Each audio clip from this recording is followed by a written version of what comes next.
చంద్రబాబు నాయుడు గారు మీకు అందరికీ కూడా చెప్పారు. మీరు ఏదైతే మాట ఇచ్చామో మాట నిలబెట్టుకున్నాం.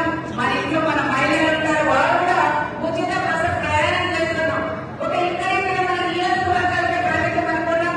కానీ ఆ విధంగా కాకుండా జిల్లానికి రాష్ట్రానికే మన చంద్రబాబు నాయుడు గారు ఉచిత బస్సు ప్రయాణం కూడా చేసిన దానికి మా మహిళలందరి తరఫున గౌరవ సీఎం గారు కూడా మనం ధన్యవాదాలు కూడా తెలియజేసుకుంటున్నాం. ఈ రోజు ఎంతో సంతోషంగా ఉంది. ప్రతి ఒక్కరిని ఈ విధంగా కూడా చూడడం మేము కూడా అదృష్టంగా ఉండాలి. ఆర్టీఓ గారు ఉన్నారు. చిన్న చిన్న పొరపాటు ఏదైనా చేస్తే పైకి ఇవ్వద్దండి అని కూడా చెప్తున్నాం. వాళ్ళు ఎందుకంటే చాలా ఇబ్బందుల్లో ఉంటారు. అది భావన పనికి వస్తుంది. బస్సు ఉచిత బస్సు ప్రయాణాలు కాబట్టి వాళ్ళు కొంచెం శాస్త్రం ఉంటున్నారు.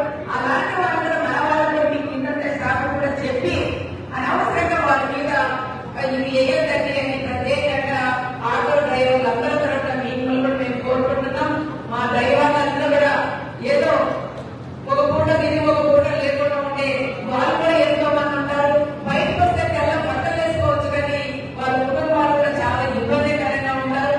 అందుకని ఏమి కేసులు కూడా కట్టొద్దని అని ప్రత్యేకంగా జింపల్ గారు ఆటో వాళ్ళు కూడా వాళ్ళందరి తరఫున ఆర్టీఓ గారు నేను ప్రత్యేకంగా కూడా కోరుకుంటూ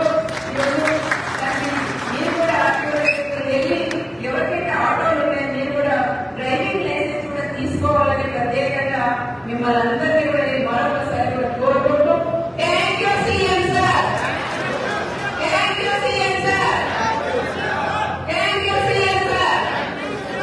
గట్టిగా చెప్పండి, చేతి మేము ఇంకొకరు కూడా వెళ్ళొచ్చు. అన్ని తీసుకున్న పథకాలు ఆటోలకు మాత్రమే నిర్వహించాం.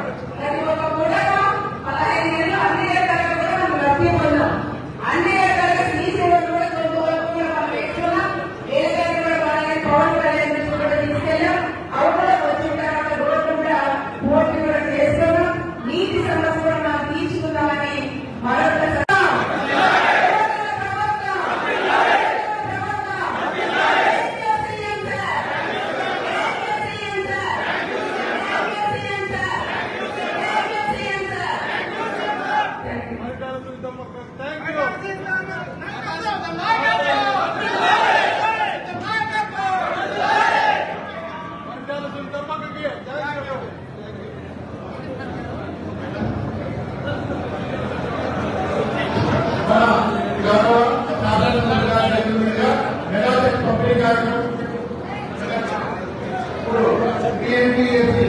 పబ్లిక్